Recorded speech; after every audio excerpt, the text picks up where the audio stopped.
Sumer, you find the same. Sumer, which became Babylon, which became Iraq, has ancient texts and tablets which describe the same recurring global story of this interbreeding to create this hybrid race. The hybrid race became known as the demigods, part human, part God, because of this interbreeding connection. And from here, they went out all over the world. So the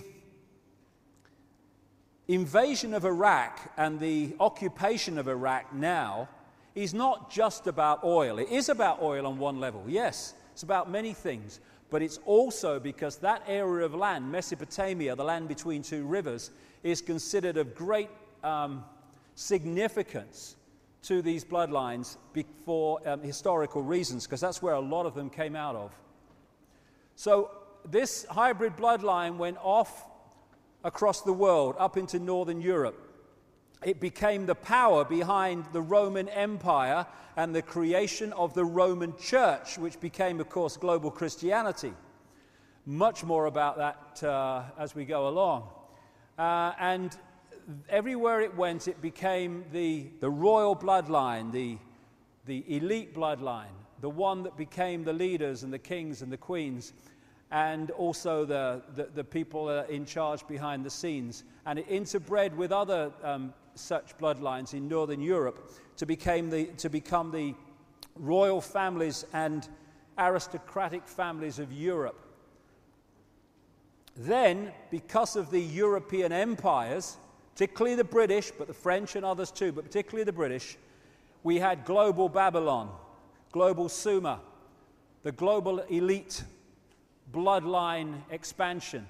They went all over the world. They said the sun never set on the British Empire, so vast was it. Into Australia, into Africa, all over the world they went through colonization.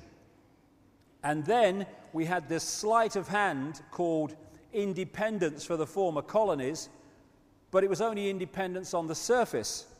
What these bloodlines did was leave out in those former colonies the bloodline and the secret society network, which I'll come to, which manipulates the bloodline and its gophers and agents into positions of power.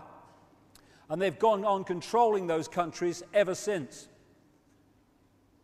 And so today, these hybrid bloodlines are known as the Illuminati, the illuminated ones, and they're the ones that control the transnational corporations, governments, the banking system, the whole shebang that dictates and controls the direction of society. More of that later. And the idea, of course, because compared with the global population, there's very few of these people. The idea is to enslave the rest of humanity in that vibrational prison I've been talking about, so the few can control the vast majority by controlling the frequencies and the nature of the reality we construct. Oh, Queen's lizard. Now, who are they? Who are they? God. When I first came across this old bloody story, I thought, why me, you know? What are they bloody going to say about this? They thought I was bloody mad before. But I don't care. Who are they? Who are they, the interbreeders?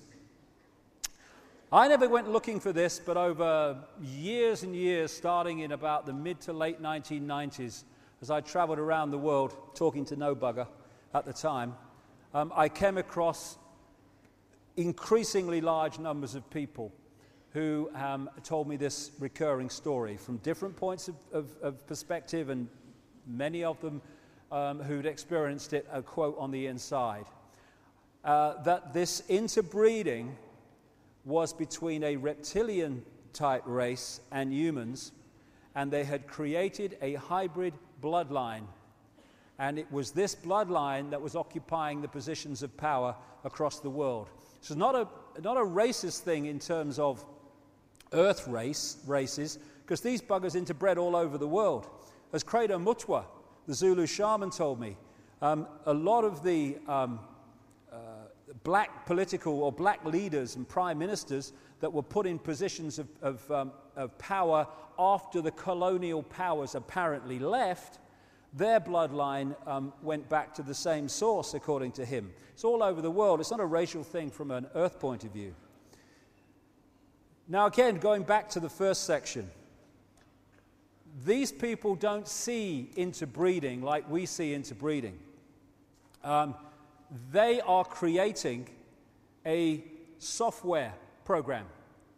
By interbreeding with humans, they create a reptilian human software program which has influences on behavior and perception from both, and also influences on what you decode and what you don't decode. And they want to hold this software program because it's the software program they use to control. And so they have obsessively interbred with each other right the way through history. You know, we talk about royal families, oh, they interbreed because to keep the genes up. Well, it's kind of like that. What they're doing is holding a software program which is diluted very, very quickly when it's interbred outside of itself with the general population. And so still today, you have arranged marriages among elite families that are nothing to do with love and affection and attraction, but to do with genetics and producing the next generation of software programs, if you like.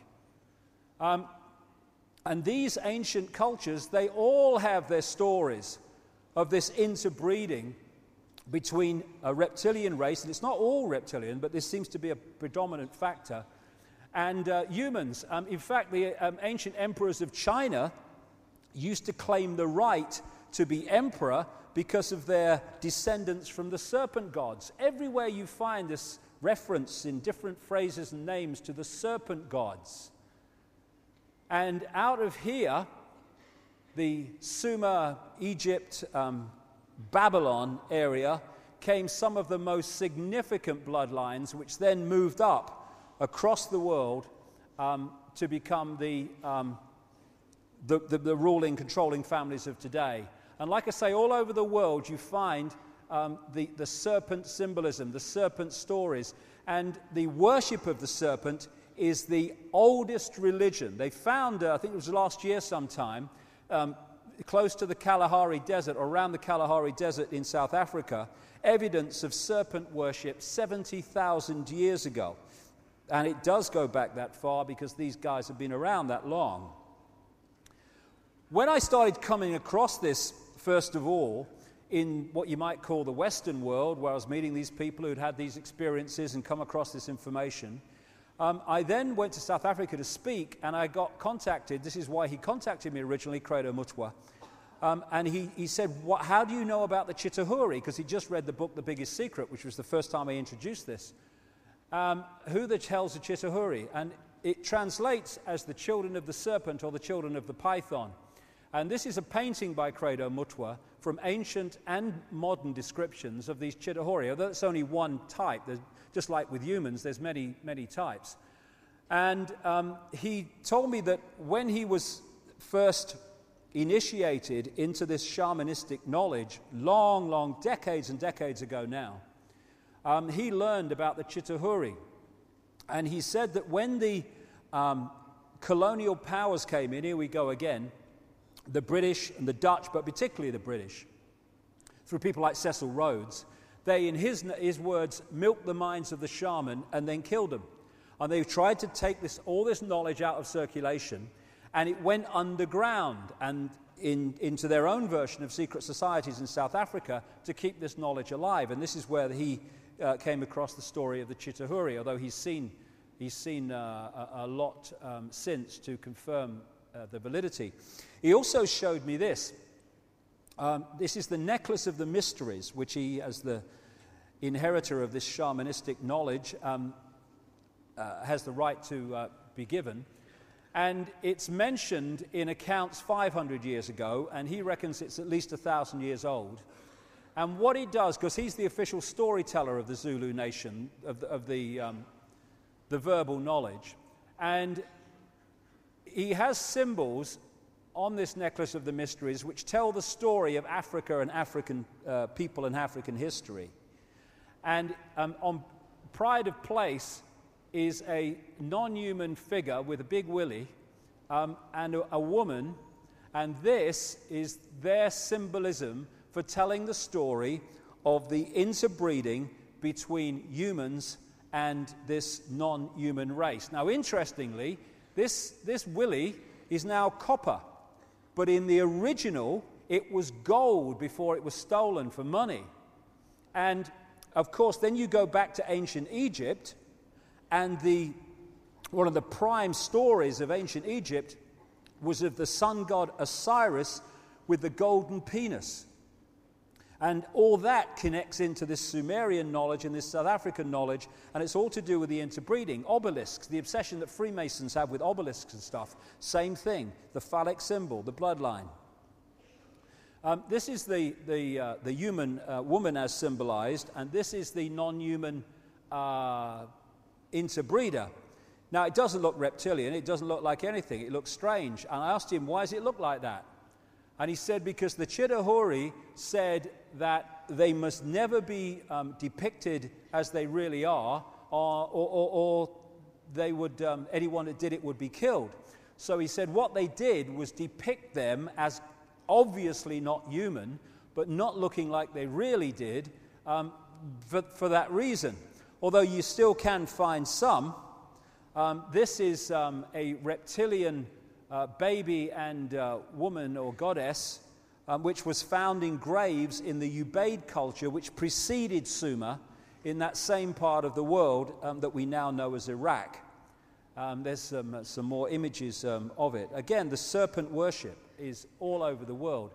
So this is Crater Mutwa's painting, and this is Neil Haig's symbolic representation of this bloodline, which is a hybrid genetics, and it's a hybrid software program. That's what we're looking at, because it's the hologram that we're looking at.